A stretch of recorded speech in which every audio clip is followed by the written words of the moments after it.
Je pense que certains esprits fins diront que je radote, mais ça va pas se voir. Parce que je vais encore vous parler du pari de Pascal neurologique. Mais je ne vais pas le faire d'une manière directe. Je vais expliquer par ce biais quelque chose qui manque à la fois dans la sphère islamo-critique quand on dénonce l'islam, à la fois chez les musulmans qui communiquent sur les réseaux, et donc je vais faire une vidéo pour le dire. D'abord, tout dépend comment on devient musulman. Est-ce qu'on est converti? C'est l'exemple de la vidéo qui a précédé. Est-ce qu'on est dedans depuis tout petit? Et ensuite, tout dépend à l'instant T, hein, puisque l'islam c'est une opinion, c'est une croyance. À quel degré on y croit et de quelle manière on y croit et à quelle version on croit. Et là, ce qui manque, je mets de côté le côté, une fois de plus, identitaire. D'accord? Je suis d'accord avec Renato, je l'appelle la théorie de Renato pour aller vite, c'est-à-dire l'aspect identitaire, mais j'en parle pas, c'est pas mon sujet, parce que l'aspect identitaire, c'est un refuge, donc moi je m'occupe de la vraie vie, pas de la survie. Voilà. Si on vit dans un monde où on doit tout raisonner en termes de paradigme de survie, oui, les gens, quand tout va mal, ils se réfugient dans leur famille et dans leur identité. Et puis quand ça recommence à aller bien, ou si ça va bien, ils ont envie de voyager et de sortir de leur identité et de leur famille. Et ils s'y prennent comme ils peuvent, hein, voilà. Mais en tout cas, l'identitaire n'est pas une ligne, c'est un mécanisme de protection.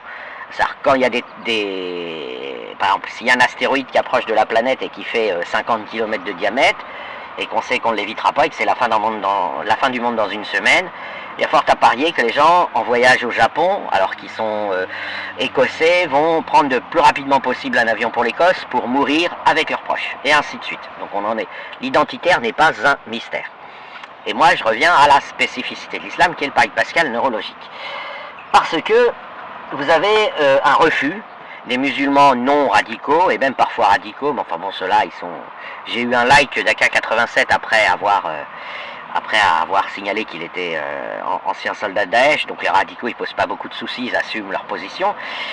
Les non radicaux sont dans des situations extrêmement difficiles.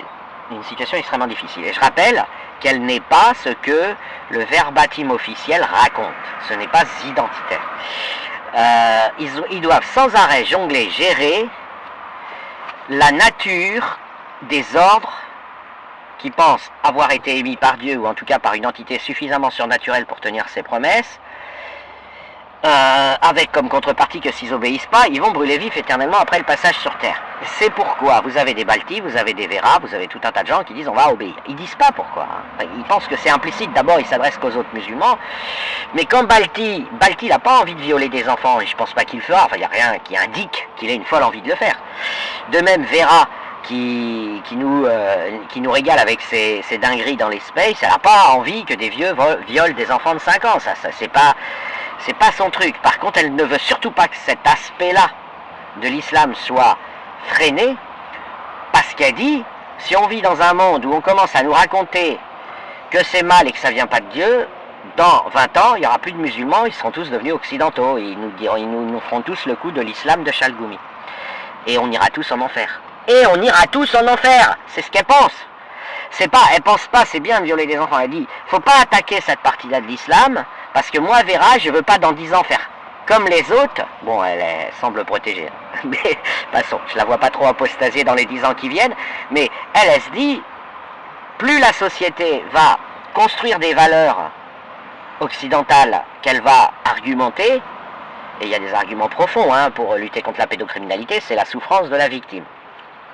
Et la souffrance, c'est d'ailleurs la seule chose qui compte. Hein. Voilà, il n'y a de mal que quand il y a quelqu'un qui souffre, quand il y a au moins quelqu'un qui souffre quelque part. Bon, elle se dit, derrière l'islam, il perd en cote, et voilà, on refait un islam bisounours, civilisé, l'islam de France et tout.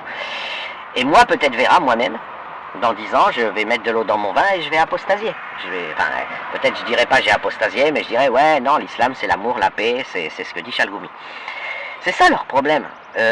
Il n'y a aucun mystère.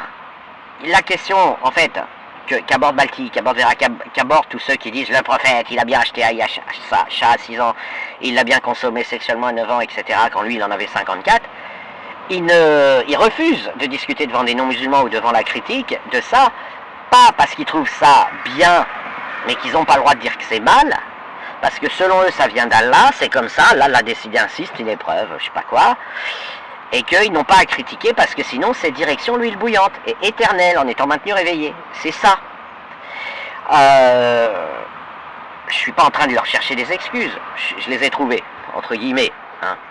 Voilà, je vais pas, j'en cherche pas, je les ai trouvées, ça fait 10 000 heures que vous avez toute une variété de personnes, mais ce qui va caractériser un musulman, quel qu'il soit, modéré, pas modéré, radical, djihadiste, tout ce que vous voulez, c'est qu'il prépare cet après. Et si vous lui dites, tu sais, c'est une monstruosité de violer des enfants, il va pas vous répondre. Ou même il va dire oui, c'est vrai, comme ça, de manière générale. Mais ce dont il n'a pas la preuve, c'est qu'Allah avait envie d'être gentil. L'islam ne donne pas énormément d'impression qu'Allah avait envie d'être gentil. Donc pour eux, si vous voulez, ça fait partie de la routine de se dire, bah, si Allah a décidé ça, on va obéir. Comme ça, on n'ira pas en enfer. Voilà. Et on ira au paradis. Parce que si on ne va pas en enfer, on va au paradis. C'est tout simple. Hein. Voilà, vous n'avez pas à chercher ailleurs. Bon, il y a des radicaux, il y a des pédocriminels qui jouent leurs cartes et qui donc vont évidemment se fondre dans l'islam pour jouer leurs cartes. C'est banal ça, hein, c'est banal. Vous avez un endroit où on ne va pas vous arrêter, bon bah vous y allez et puis c'est tout. Mais ils sont pas pédocriminels a priori, si vous voulez. C'est même pas leur préoccupation. Ok? Je redis toujours, je refais toujours l'image, donc j'ai un peu la flemme de la faire. Prenez des gens, vous les voyez tous les jours tuer 3 personnes, 3 exactement, pas 2, pas 5, vous dites c'est des monstres, ce sont des assassins, tous les jours ils assassinent 3 personnes, c'est énorme.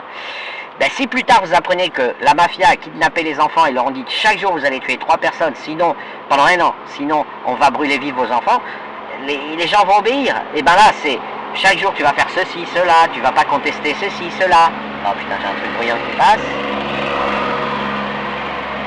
C'est un tracteur, là, les joies de la vie en pleine nature. Eh bien, vous allez le faire pour pas brûler vif dans l'huile bouillante. Ça repose sur ça. C'est tout. C'est complètement... Et alors, vous avez des exploitants, hein, par exemple le mouvement islamo-marxiste, qui ressent de manière impressionniste et intuitive, parce qu'ils ne travaillent pas le dossier, qu'il y a du djihadisme potentiel en islam, ils veulent réveiller, il est prêt à encourager les djihadistes et il veut faire taire les modérés parce qu'il veut la révolution prolétarienne et il considère que cette révolution prolétarienne ne peut se faire que par la force, et qui dit force dit djihadistes, dit moudjahidines. Mais les islamo-marxistes, ils sont superficiels, ils savent pas trop pourquoi, ils disent oh, ça va, voilà, il y a des gens du sud, ils viennent, ils ont une plus grosse tendance à être des ragels, des moudjahidines, à parler de guerre. Mais faut pas les confondre avec les gens qui disent moi je veux pas aller en enfer. Voilà. C'est ça, rien à voir. L'islamo-marxiste, lui, il va tuer personne, il va faire le travail par ses troupes les radicalisés dont il essaye de se rapprocher, plus ou moins, avec des modalités, en France c'est LFI, ailleurs ils ont d'autres techniques, avec tout un cheval de Troie décolonial et tout ce que vous voulez, qui d'ailleurs a tendance un peu à se fracturer, hein, parce qu'il y a des femmes dans le mouvement, elles n'ont pas oublié de participer, et puis là, en participant, elles s'aperçoivent qu'il y a des petits soucis. Bref, et d'ailleurs, j'en reviens aussi aux femmes. Les femmes musulmanes qui défendent l'islam de cette manière-là, j'ai parlé de Vera, mais il y en a plein, elles veulent éviter, puis elles, au moins c'est clair, elles veulent éviter l'enfer et un point c'est tout, parce qu'elles n'ont rien d'autre à gagner que d'éviter l'enfer, d'aller au paradis. Donc l'islam leur dit t'obéis à ton mari et tu rentres au paradis par la porte que tu veux, hein, c'est la règle islamique, d'ailleurs il y a un autre slogan islamique, c'est un hadith Sahir, c'est dans Bukhari, qui dit si j'avais autorisé à se prosterner devant autre qu'Allah, ça c'est Allah qui est censé parler, hein, par la voix de Mohammed, j'aurais ordonné à la femme de se prosterner devant son mari, comme son mari se prosterne devant Allah. Bon, c'est un hadith tout à fait officiel. Bon. Ça met une hiérarchie, ça dit que l'homme doit obéir à l'islam et la femme doit obéir à l'homme. Alors elle a quelques contraintes qu'elle a le droit de consulter sans l'avis de l'homme qui la tutelle. Mais globalement, la femme, c'est obéir à ton mari et t'as fait le job. Et tu pars au paradis et tu vas pas en enfer. Voilà. C'est tout ce qu'on te demande, c'est obéir à ton mari et c'est bon. Ok, tu pries, t'obéis à ton mari, basta. Donc les femmes qui défendent l'islam et qui militent, bien évidemment, elles veulent pas aller en enfer, et c'est tout, quoi. Elles veulent aller au paradis, elles veulent pas aller en enfer, et après, elles développent tout un tas. Il n'y a pas de souci. Les hommes, c'est plus compliqué, parce qu'un certain nombre d'hommes musulmans ont un intérêt terrestre. Des harems, de marcher aux femmes, une vision du monde, d'accès à la femme même quand on est moche. Enfin, vous voyez, ils sont dans un move où, voilà, c'est le proverbe islamique célèbre qui dit « ce n'est pas à l'homme d'être beau, c'est à la femme, l'homme, lui, doit être fort ». Ok, donc la position masculine dans l'islam, elle est très différente. Mais globalement, si vous voulez, la pédocriminalité, ce soutien ou ce silence face à la pédocriminalité, c'est-à-dire le narratif officiel sur la vie de Mohammed, le verset 65-4 du Coran, les législations, enfin les lobbies qui essayent de faire changer les législations pour autoriser la consommation sexuelle d'enfants, comme ça a été fait en Iran, c'est dès le départ, en Irak ça vient d'être fait, etc. C'est pas forcément, ils sont pas tous pédophiles dans ces lobbies. Ce sont des gens qui veulent, en tant que personnalité de pouvoir, députés, qui disent pas de tarout. Nous ne nous rendrons pas coupables de tarout. Tarout, T-O-G-H-O-U-T, hein, Togout, qui signifie interdire ce qu'Allah a autorisé. Point. Leurs préoccupations, ils peuvent être, je sais pas quoi, moi, ils peuvent avoir la sexualité la plus équilibrée du monde. En attendant, ils vont dire, je n'interdirai pas la pédocriminalité, car je ne veux pas, en tant que député, ceci, cela, membre du pouvoir local islamique, je ne veux pas arriver devant Allah qui m'a dit, tu as accompli le tarout, tu t'es rendu coupable de tarout, tu as interdit ce que j'avais autorisé. Point. Et donc, tu pars, tu vois là, la petite porte, bah, tu vas y rentrer, et c'est l'enfer. Voilà, c'est tout. Ils sont sur un deal c'est beaucoup moins compliqué que toutes les autres discussions. Donc je vous invite à vraiment penser à ça et adapter vos discours en fonction de cet unique but qu'ils ont, c'est je suis musulman parce que si je ne l'étais pas, ou si un jour j'apostasie, je pars brûler vif éternellement, et si je suis musulman, je vais au paradis, moyennant quelques petites, j'aurais peut-être à me repentir, à faire des efforts, mais globalement, Allah est pleinement miséricordieux avec les musulmans, et c'est tout. Le reste, ils s'en battent les couilles. Et vous allez leur dire, oui, non, mais tu te rends compte de la souffrance de ces petites filles? L'UNICEF rapporte que 14 millions de petites filles, chaque année, sont capturées et réduites en esclavage sexuel et violées par l'islam. Ils s'en battent les couilles. Je veux dire, ils disent, ouais, mais moi, si je combats ça, je pars en enfer. Alors, qu'est-ce que tu veux que je fasse? Qu'est-ce que tu veux que si la miette, c'est-à-dire les 70 petites années que je passe sur Terre, je combats, en plus avec des mots, avec pas grand-chose finalement, je combats ce système pédocriminel, je vais directement en infraction avec l'islam. Si je commence à dire, ah non, faut pas appliquer le verset 65, ah non, Mohammed n'était pas pédocriminel, etc., je vais directement en enfer. Ah oui, non, enfin, si je dis Mohammed n'a pas couché avec Aïcha quand elle avait 9 ans, il a le droit de dire, hein, mais Mohammed n'était pas pédocriminel, il a juste couché avec Aïcha quand elle avait 9 ans, mais je ne dis pas qu'il est pédocriminel. Okay. Bon, si je nie ça, je sors, il y en a plein qui se disent, je sors de l'islam et je vais brûler vif éternellement. Prenez-le concrètement, imaginez que c'est votre deal, mais vous feriez pareil. Et donc, il est important de travailler sur comment lutter contre ce pari de Pascal neurologique, parce qu'ils vous le diront pas. Mais c'est ça, le verrou.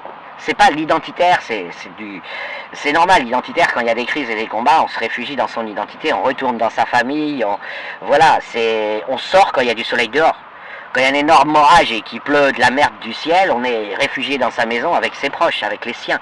L'identitaire est un réflexe absolument normal chez tout le monde, mais encore une fois, ce qui est important avec l'islam, c'est qu'ils ne veulent pas aller en enfer si jamais ils vont contre. Donc ils seront toujours dans, je réponds pas, j'ai piscine, je peux pas rester dans le space. Ou alors s'ils commandent un peu le space, ils vont vous empêcher de vous exprimer, ils vont vous virer, mais peu importe. La question elle est pas là.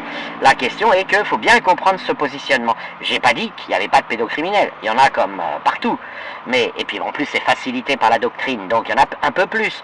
Mais l'enjeu c'est quand même, allez pas leur dire que Allah est gentil.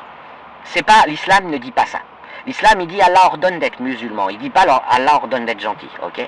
Ensuite l'islam il définit d'une manière extrêmement détaillée ce qui est haram et ce qui est halal. Donc il n'y a pas de bien et de mal en islam, c'est remplacé, ou c'est tout simplement natif, hein, quand je dis remplacé. C'est-à-dire, il y a l'interdit, il y a l'autorisé. Vous n'avez pas à avoir d'intuition. Et tout est carré, c'est-à-dire, vous appliquez pas l'islam, vous n'êtes plus musulman et vous partez en enfer brûlé vif éternellement avec une marge de manœuvre qui est l'individuel et le collectif. C'est-à-dire que sur les ordonnances islamiques collectives, si vous ne les appliquez pas individuellement, comme le djihad, etc., vous pouvez espérer aller quand même au paradis. C'est assez compliqué, mais c'est ce qui va faire un peu la différence entre le djihadiste, le modéré, etc. Mais globalement, vous avez un enjeu, qui est celui de l'enfer.